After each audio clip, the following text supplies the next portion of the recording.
Today's video is going to be very interesting. We're going to be diving into what it has been like to have my Brembos on my car for the past 8 months already. And for those of you guys that don't know what Brembos are, it is Brembos. They're my replica Brembos that I ended up buying from O'Reilly's. My bad, y'all. I'm at Amazon. Not saying that they're fake, but I like to think that they are Brembos because they look exactly like Brembos. But for those of you guys that don't know anything about these brakes, I actually made a few videos about them over on this channel, which I'll link down below. We end up throwing these $600 brakes on the front of the car. And that may sound a little expensive, which it is. These right here have a 4-piston caliper setup, and I know that because I did a whole sales presentation in one of my college classes. So I know what I'm talking about here. Ended up getting the rotors, calipers, pads, all that for roughly $600 in total, which great bargain in my opinion. It is a quality, high spec, absolutely love it.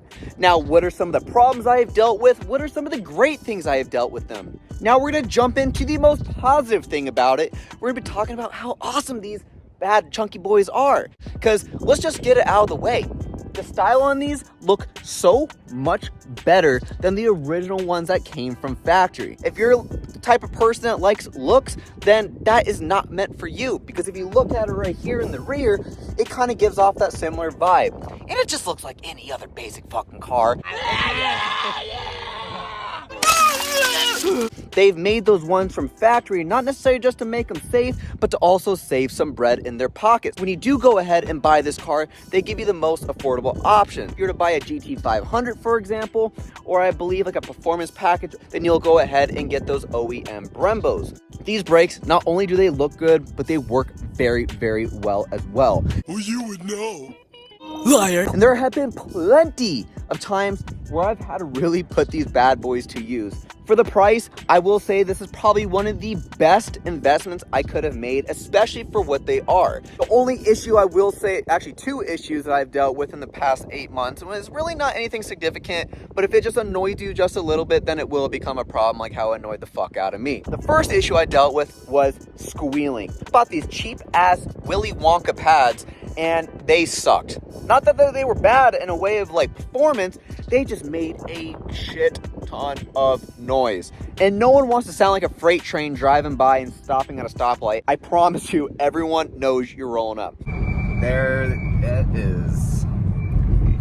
The notorious squeak. Yeah. I went ahead and on AmericanMuscle.com purchased these $75 pads and they have been dead silent. And y'all didn't believe me. I'm not really sure why those other pads made so much noise. I went back, I checked to make sure I greased everything right with that like little paintbrush grease shit that you put on the back of the pads. Made sure I installed everything right, considering that these are brand new brake calipers and rotors. I broke them in, drove them around for a few weeks, nothing changed. And it was weird because they would only make noise when it got hot enough. Not when it was cold. When it was cold, it didn't make any noise. But when it got just hot enough, then that's when the things would start sounding like shit. Now, another issue that's really not an issue, but if it, again, bothers you, then like it bothered me, then it becomes an issue. But this brake on this side, for whatever reason, not sure why it's doing this, but it has faded in color a lot more than the passenger side. Don't get me wrong, it has held its color, but you could tell the pigmentation inside of it has become very light instead of it being very rich and candy-like, how I originally wanted it painted. Then you go to this side, and this side looks very red, and it looks very nice. I'm not really sure. Maybe it's because of heat. Maybe it's something else. I couldn't even give you an answer for this. That was the only thing that really bothered me about